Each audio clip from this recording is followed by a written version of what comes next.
Good news in the Hong Kong Standard today. Hong Kong people will soon be able to fly to Europe with minimal COVID restrictions. That's because Hong Kong has been placed on the white list. The Standard also has a QR code that leads to a list of perks and prizes for vaccinated people. So very useful and interesting there.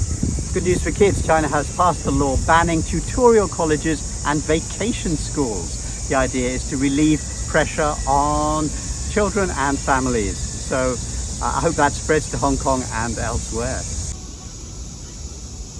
Sad news from the New York Times. More than 600,000 people have now died of COVID in that country. About 4,500 die every week. Now that compares with about 4,500 people who died in China over the whole epidemic in the whole country. So what went wrong in the United States?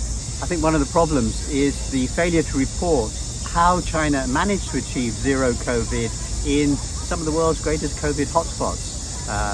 By sharing that information, many lives could have been saved. Instead, the media just played the blame game, constantly looking for mistakes made at the beginning of the process and trying to focus on the source of COVID.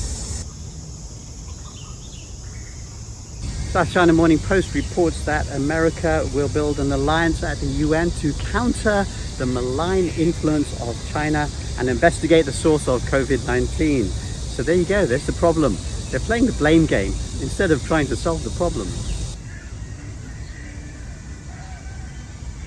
In overseas news, a survey showed that half of all Australians believe their country should ban TikTok.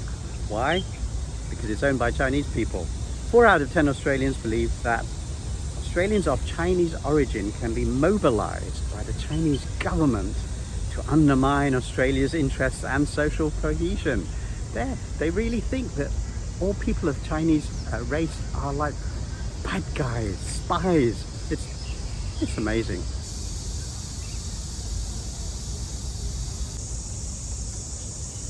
And 20,000 pairs of sports shoes have been recycled to create a sports court on the roof of a building in Kwai Chung. There's some great pictures of that to go with the report in the Standard.